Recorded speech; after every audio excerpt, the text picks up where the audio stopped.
같이 나눌 하나님의 말씀은 신명기 10장 12절부터 22절까지 마지막까지 하겠습니다.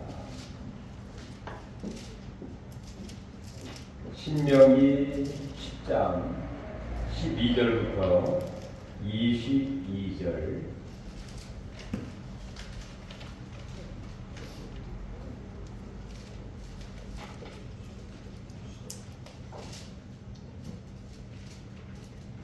다 같이 합독하도록 하겠습니다.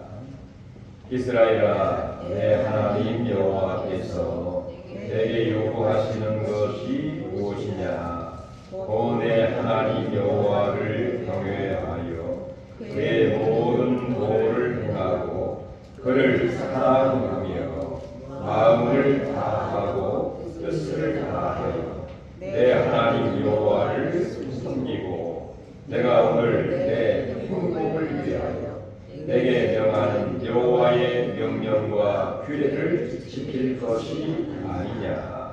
하늘과 모든 하늘의 하늘과 땅 위와 그 위의 만물은 본래 내 하나님 여호와께 속한 것이거든 여호와께서 오직 내 조상들을 기뻐하시고 그들을 사랑하사 그들의 후손인 너희를 만민 중에서 택하셨으니 오늘과 같으리라.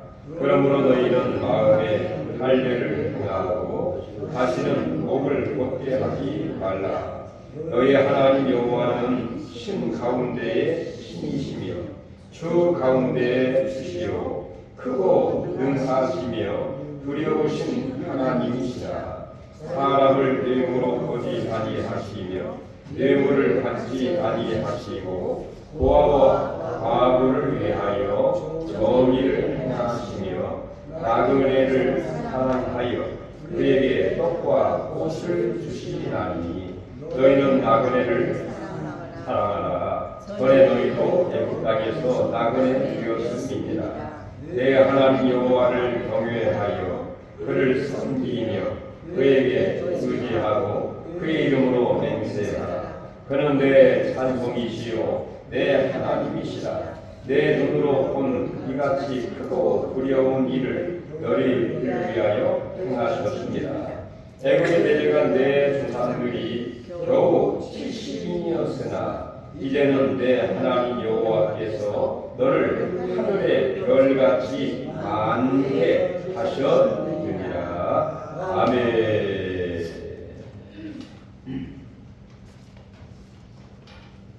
우리가 신앙생활을 하다 보면 근본적인 그런 질문을 하게 되는 때가 많습니다. 하나님은 나에게 무엇을 진정으로 원하실까? 하는 그런 질문입니다. 이 복잡한 의무와 요구 속에서 이 신앙의 무게를 느낄 때 우리는 본질로 돌아가는 것이 대단히 중요하죠. 따라서 오늘 본문 신명기 10장 11절에서 22절은 모세가 이스라엘 백성들을 애굽에서 나와 광야 40년을 거쳐 가나안 입구 요단강 동쪽 모압 평지에 다 모은 상태에서 드디어 유언적인 설교를 하고 있는 것입니다. 바로 그 책이 신명기죠. 신명기는 모세의 세 편의 설교로 구성이 되어 있는데 우리가 지난번에 보았던 1장부터 4장까지는 하나님을 잊지 말고 또 하나님의 행하신 사역을 기억하라. 그리고 그분이 하신 말씀을 마음판에 가슴에 새기라. 이렇게 말씀을 하시고 오늘 두 번째 설교의 내용이 5장부터 26장까지입니다. 그러니까 신명기 몇 장이 두 번째 설교입니까? 6장부터 5장부터 26장까지니까 무려 22장이죠. 22장의 내용이 두 번째 설교의 내용이에요. 세 번째 설교의 내용은 27장부터 30장까지입니다. 4장, 22장, 4장. 근데 오늘 이 두 번째 설교의 주된 요지는 뭐냐면 이 하나님을 또 하나님의 행하신 것들을 잊지 말고 기억을 하면서 그 하나님을 사랑하고 그리고 내 이웃을 사랑하라. 이것이 두 번째 설교의 요지라고 볼 수가 있습니다.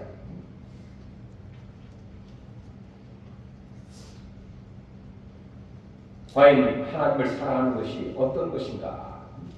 우리가 깊게 이 모세의 설교를 통해서 다시 한번 정립을 하고 우리의 신앙의 중심을 바로잡고 우리가 어디에 가든지 또 신앙생활을 열심히 한다 할지라도 이 주의 말씀을 중심으로 삼고 주의 뜻대로 주님이 원하시는 귀한 사랑의 삶을 살아갈 수 있기를 주의 이름으로 축원합니다. 아멘. 그럼 먼저 하나님을 경외하고 하나님을 사랑하라 이렇게 말씀을 하시는데 12절 보면 하나님을 사랑하되 이 사랑 속에 이 5가지의 이 포인트가 있습니다. 우리 한번 12절 다시 한번 천천히 읽어볼까요?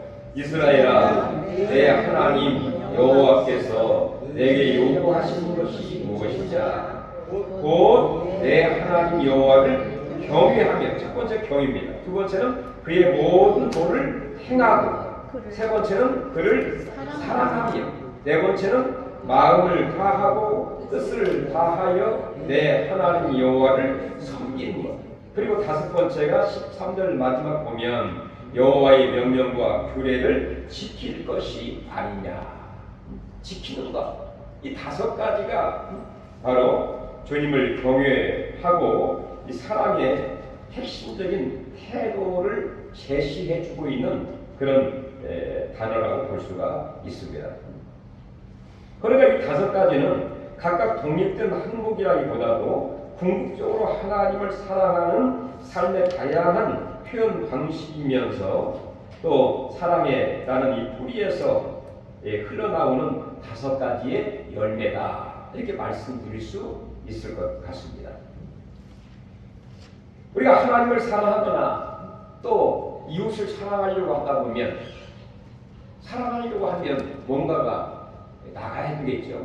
사랑은 주는 것이다 이렇게 이야기를 정의를 한 것처럼 하나님을 사랑하려고 하면 뭔가 내 마음이 들어가야 되고 또 정성도 들여야 되고 또 에너지도 거기에 쏟아 부어야 되고 또 어느 때는 재물도 거기에 투자가 되어야 될 때가 많이 있겠죠.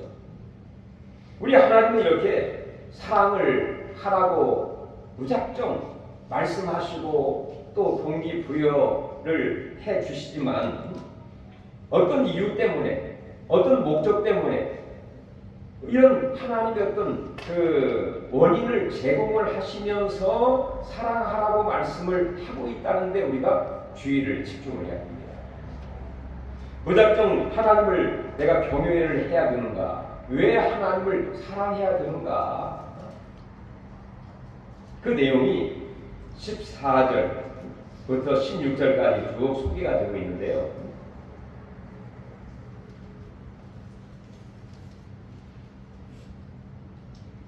자, 먼저는 내가 하나님을 사랑하는 것은 무작정 내가 하나님의 말씀에 순종하고 따라가면 좋겠지만 우리 하나님이 먼저 우리를 사랑하시고 또 우리를 위해서 투자하시고 우리에게 진정한 은혜를 베푸신 그 은혜 때문에 우리는 하나님을 사랑할 수밖에 없다 그런 얘기입니다. 이스라엘 백성들의 역사를 쭉 돌춰보면 이스라엘 백성들이 야곱과 함께 애굽으로 내려갈 때에 모두 몇 명 정도가 내려갔느냐? 자, 오늘 22절 같이 한번 읽어볼까요? 22절 마지막 절. 애굽에 내려간 내 조상들이 겨우 70인이었으나 이제는 내 하나님 여호와께서 너를 하늘에 별같이 많게 하셨느니라. 애굽에 내려갈 때 겨우 70년 정도가 그 야곱과 함께 내려가게 되었죠. 근데 이 애굽에 있는 동안 약 430년 동안 있는 동안에 하나님이 도우시고 또 하나님 축복해 주셔서 생육하고 번성하고 충만하며 하나님의 언약이 성취되는 과정에서 무려 장정만 60만, 그리고 어린아이, 노약자, 여성 할 것 없이 다 포함하면 거의 한 200만 정도, 거의 셀 수 있을 만큼 하늘의 별같이 많게 만들어주시는 이런 창대한 복을 받게 된 것입니다. 이것은 히브리인들의 능력과 어떤 그들의 어떤 그 힘에 의해서 된 것이 아니라 하나님이 약속하신 그 약속이 성취가 하나님의 복을 주시고 역사하시고 함께하시고 권능을 주셨기 때문에 이런 놀라운 이 참대의 복을 받게 된 것입니다. 이것만 생각해도 이렇게 백성들을 복을 주신 그 하나님을 경외하고 사랑하지 않을 수 없는 것이죠. 그것뿐입니까? 그들이 애굽에서 마지막 나올 때에 정말 힘들고 어렵고 부르짖고 정말 인권을 유린당하고 또 생명을 착취하는 이런 어마어마한 그 힘들고 노예 생활 같은 하나님 앞에 한탄과 부르짖을 수밖에 없는 환경 가운데에 하나님이 그들의 부르짖음을 들으시고 위에서 그들을 다 보시면서 자기를 대신해서 구원자 모세를 보내셔서 하나님의 10가지의 재앙 능력과 권능과 그 이적과 능력을 통해서 이스라엘 백성들을 애굽에서 구원해 내셨다는 것입니다.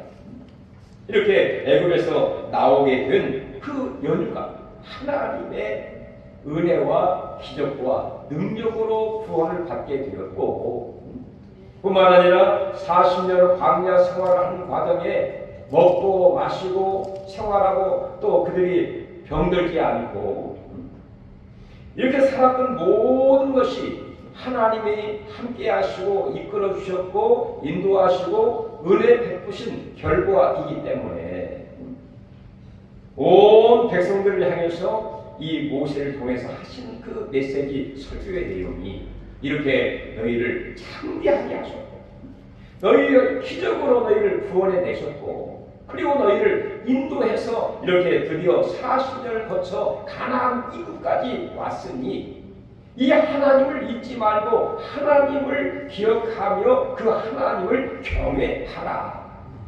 이 경외라는 말은 두려움, 거룩한 두려움이다. 이렇게 정의를 하기도 합니다. 어느 때는 하나님이 심판하기도 하죠. 어느 때는 불로 심판을 하기도 했습니다. 어느 때는 이 땅이 갈라져서 심판을 하기도 했죠. 이렇게 심판하기도 하시는 그 하나님을 두려워하면서 그분을 잘 섬기는 것이 하나님을 경외하는 삶입니다. 이렇게 하나님을 경외하는 것은 그를 사랑하기 때문에 경외에 섬기고 예배할 수 있게 되는 것이죠. 이렇게 하나님을 경외하고 그분의 삶을 따라가고 그리고 그분을 사랑하고 그리고 마음과 정성과 뜻을 다하여 그를 섬기는 것, 그를 예배하는 것, 그를 정말 섬기는 이 귀한 일을 잊지 말라. 그리고 그렇게 하나님을 사랑하고 섬기고 공경하라. 이것이 바로 첫 번째 주님을 사랑하는 하나님을 사랑하는 하나의 모습이라고 하는 것입니다. 이스라엘 백성들 뿐입니까? 우리가 여기까지 온 것, 깊어가는 가을, 이제 입동이 지나 소설이 지나 12월 달이 내물입니다. 가을의 겨울의 문턱에서 이제까지 하나님께서 우리를 지켜주시고 또 보호하시고 인도하시고 우리를 창대하게 하시고 우리를 구원하시고 예수 믿고 신앙생활한 이 모든 것이 나의 의와 나의 능력과 내 어떤 소유를 통해서 든 것이 아니라 하나님의 크신 은혜와 기적과 능력으로 되어진 이 사실이기 때문에 우리는 하나님을 잊을 수 없는 것입니다. 이 하나님을 공경하고 하나님을 사랑하고 그리고 마음과 정성과 뜻을 다해서 하나님을 섬기는 것은 마땅한 성도의 모습이면서 우리가 마땅히 해야 할 하나의 중심인 것이죠. 이렇게 우리를 정말로 참되하게 하시고 집을 사게 하시고 구원받게 하시고 이렇게 인도하신 하나님을 정말로 변함없이 마음 중심으로 정성을 다해서 하나님을 공경하고 사랑할 수 있는 사랑의 사람들이 다 되시기를 주의 이름으로 축원합니다.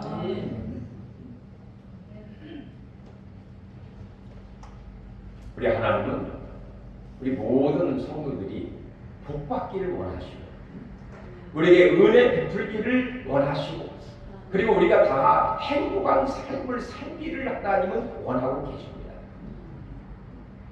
그래서 우리 하나님은 우리의 행복을 위해서 우리의 복을 주시기 위해서 우리에게 말씀 주시고 우리 율례 주시고 또 우리 계명을 주시고 하나님을 공격하도록 이런 은혜를 베푸시게 된 것입니다. 어떻게 생각하면 내가 신앙생활하는 게 참 제약이 많아요. 오히려 힘들고 어려워요. 오히려 답답해요. 그런 사람이 있기도 합니다. 그러나 이것은 잘 모르는 얘기예요. 우리 하나님 우리에게 제한하고 또 억제하고 또 답답하게 하시는 하나님이십니까? 아니죠. 왜 우리에게 말씀을 주시고 계명을 주시고 하나님을 섬기며 살아갈 수 있도록 만들어 주신 것입니까? 13절 같이 한번 읽어보겠습니다. 13절 내가 오늘 내 복을 위하여 뭘 위하여? 행복을 위하여 행복에다 동그라미 쳐보세요.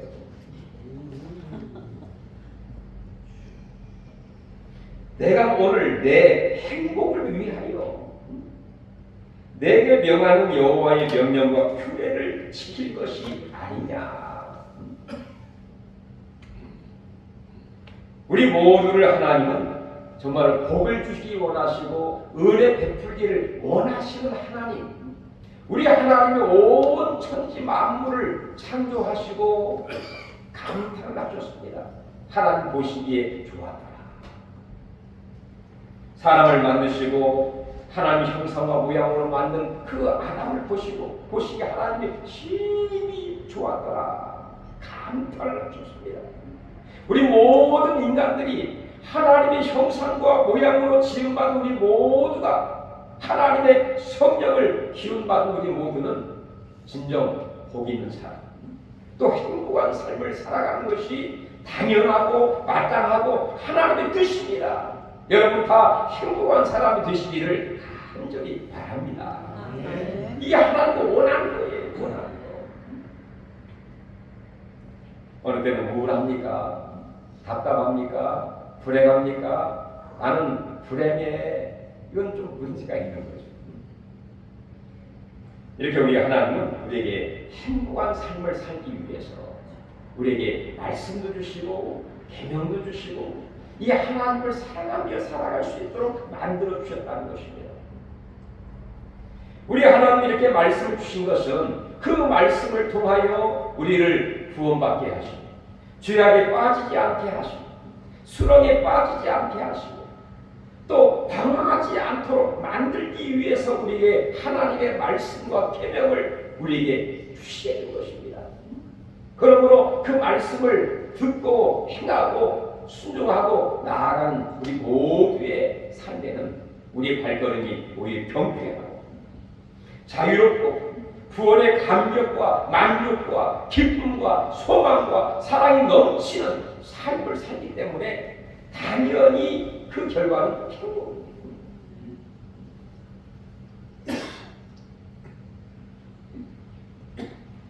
이런 하나님의 은혜와 우리의 정말 복을 주신 그 하나님을 우리가 늘 생각하면서 우리는 하나님을 사랑하는, 하나님을 경외하는, 하나님을 섬기는, 하나님의 말씀을 순종하는 그런 삶을 살아가는 것이 복받은 삶이고 또 행복의 지름길이고 하나님 우리에게 원하시는 하나의 귀한 요구 삶이라는 것입니다. 따라서 16절 한번 보실까요? 그러므로 너희는 마음에 할 때를 행하고 다시는 목을 곧게 하지 말라. 마음에 할 때를 막아라. 이 말은 영혼의 껍질을 벗어라 그런 얘기입니다. 우리 자신의 어떤 노력, 의, 공력 등등을 생각하게 되면 우리는 다 교만에 빠지게 되어 있습니다. 바로 죄성을 갖고 있는 사람들은 내 자신을 드러내게 되어 있거든요. 내가 잘나고 똑똑해서 내가 그때 노력해서 이렇게까지 되었다라고 생각을 하면서 목을 곧게 하고, 이 말은 교만 그런 말이죠. 그러나 이 모든 것이 진정 하나님의 은혜와 돌보심과 사랑과 축복을 통하여 여기까지 에베레셀 여기까지 하나님이 나를 인도해 주셨구나. 내가 하나님을 바라보면서 젖과 꿀이 흐르는 그 땅, 그리고 하나님의 약속하신 그 땅을 들어가 성령 안에서 풍성한 삶을 살아갈 수 있는 것이 하나님의 은혜인 것을 알고 항상 그분 앞에 목을 곧게 하지 않고 목을 부드럽게 하면서 그간 겸손하게 말입니다. 항상 하나님 앞에 머리를 숙이고 무릎을 꿇고 겸손하게 오히려 그분을 높이고 우리의 신앙을 고백하고 찬송하며 나아가는 것이 은혜받은 성도요 복받은 성도인 줄로 믿습니다. 이것이 모세의 우리에게 주시는 메시지입니다. 메시지. 하나님을 사랑하라. 두 번째 이 메시지에 주는 내용은 이웃을 사랑하라 그런 얘기입니다. 우리 한번 18절 같이 한번 보실까요? 고아와 가부를 위하여 정의를 행하시며 나그네를 사랑하여 그에게 떡과 옷을 주시나니 9절도 너희는 나그네를 사랑하라. 전에 너희도 애굽 땅에서 나그네 되었음이라. 나그네를 사랑하라. 여기서 나그네는 그 지역에 주된 그 신분과 역할을 할 수 없는 그런 부류의 사람들입니다. 이 고아와 가부는 자기의 힘으로 생활하기 힘든 누군가의 도움이 필요한 그런 대상자라고 볼 수가 있죠. 그래서 야고보 사도는 말하기를 참된 경건은 고아와 가부를 돕는 것이다 이렇게 이야기를 하기도 했습니다. 자, 고아와 가부를 위해서 정의를 행하시며 우리 하나님은 우리가 이웃을 사랑하되 특별히 나의 도움이 필요한 사람들을 알고 그들을 돕는 것이 진정으로 이웃을 내 몸처럼 사랑하는 것인데 우리 하나님은 어떤 분이시냐? 17절에 보면 그분은 공의로우신 하나님이시고 외모를 보지 아니하시고 그리고 뇌물을 받지 아니하시고 마음 중심을 보시는 하나님이시다. 우리 하나님은 인간처럼 어떤 있느냐 없느냐 높으냐 낮으냐 또 잘 나가느냐 못 나가느냐 그 좋은 점만 보시는 그런 한쪽의 하나님이 아니라는 것입니다. 모든 양면을 다 보시고 오히려 약하고 부족하고 또 힘들고 그런 사람들에게 오히려 정의를 베푸시는 외모를 보지 아니하시고 정의롭게 행하시면서 뇌물을 받고 마음을 굳게 하시는 하나님이 아니라 정직하시고 공의롭게 모든 것을 판단하시고 행동하시는 진정한 이웃을 또 대상을 사랑의 본을 보여주신 그 하나님을 우리가 생각하면서 이웃을 사랑하되 하나님의 그 마음을 갖고 그 하나님 마음 어떤 마음? 공의로운 마음을 갖고 그런 얘기입니다. 외모를 보면서 치우치는 삶이 아니라 그래서 이 백성들로 하여금 너희가 가나안 땅에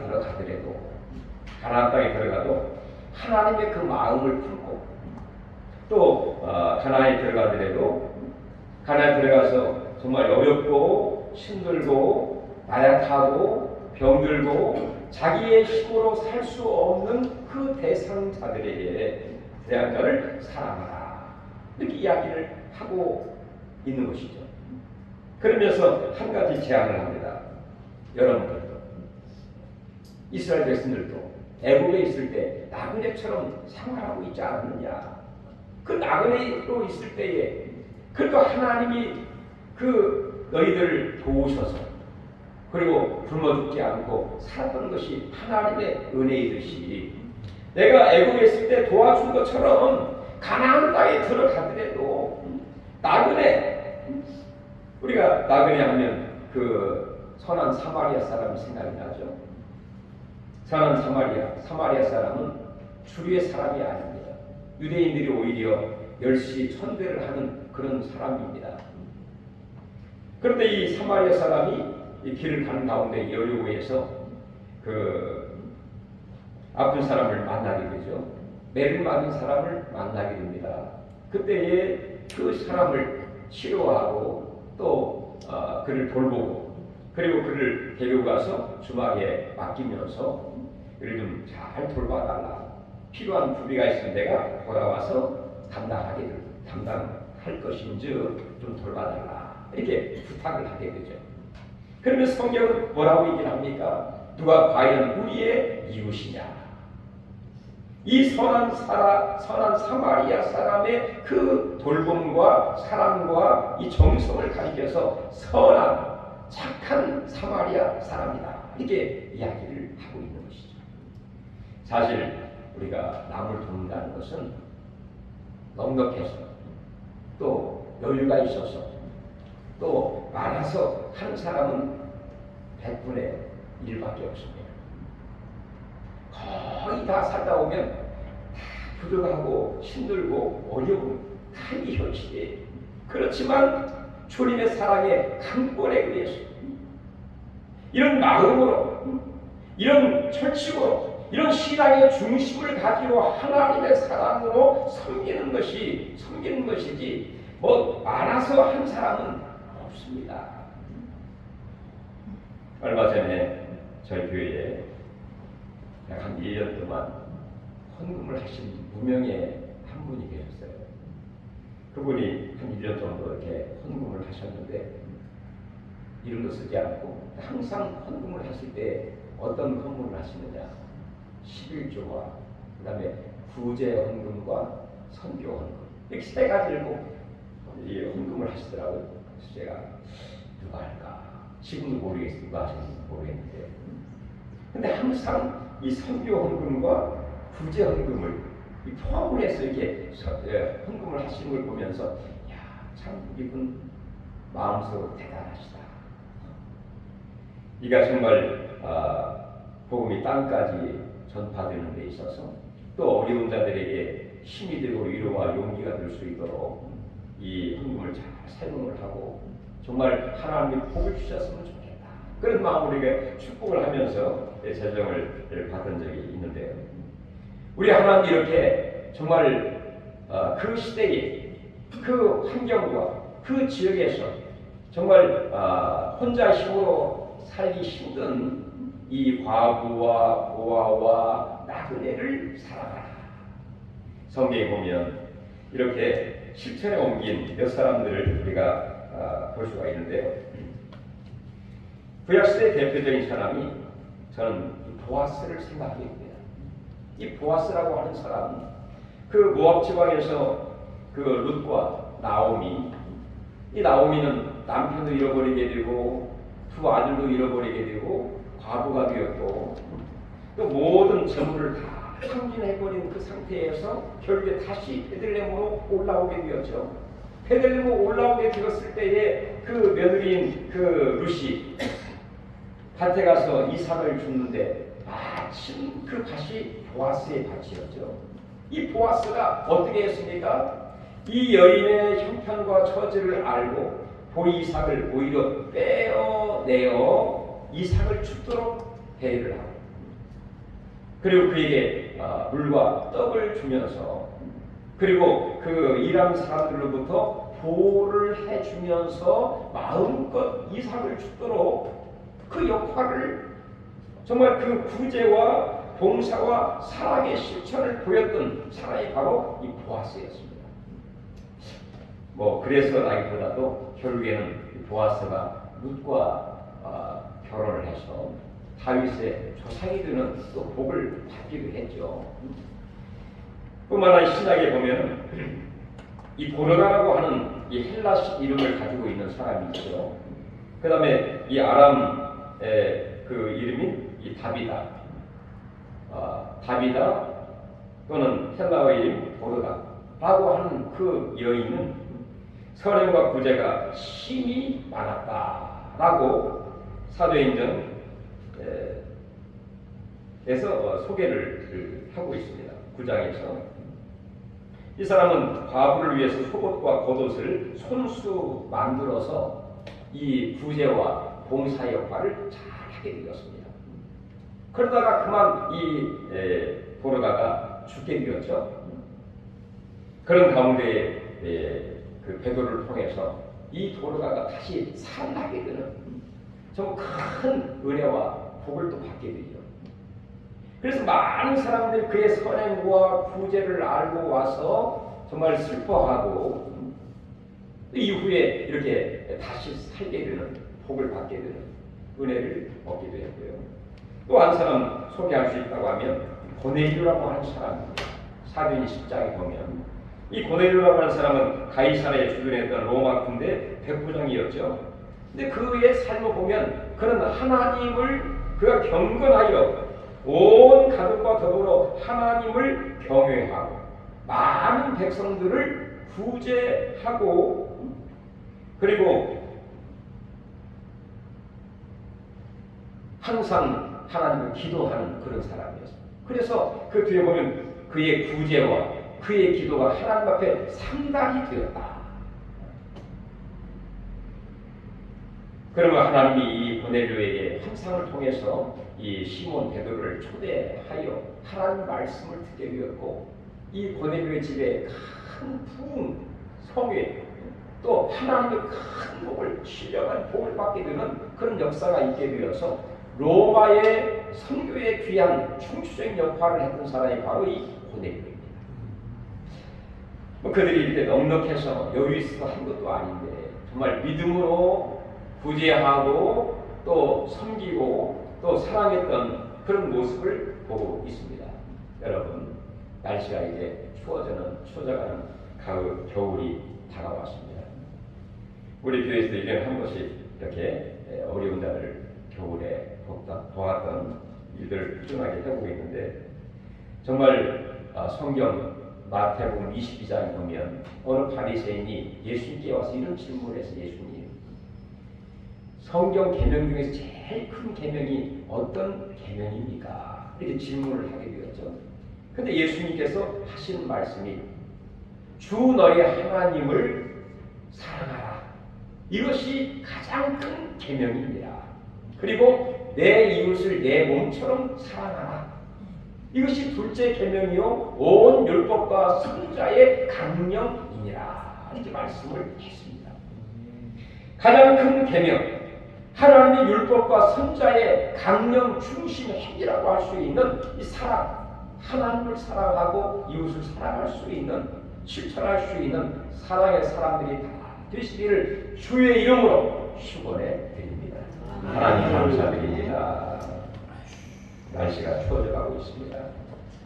이제 가나안을 앞두고 모세를 통해서 주신 이 설교의 말씀을 우리도 가슴에 새기고, 아버지 하나님, 하나님과 그의 모든 사역을 잊지 않고 기억할 뿐만 아니라 그 하나님을 경외하고 섬기고 사랑하고 이웃을 구제하고 섬길 수 있는 넓은 마음과 믿음과 또한 능력의 능력을 각져놓고 하여 주시옵소서. 예수님의 이름으로 기도하옵나이다.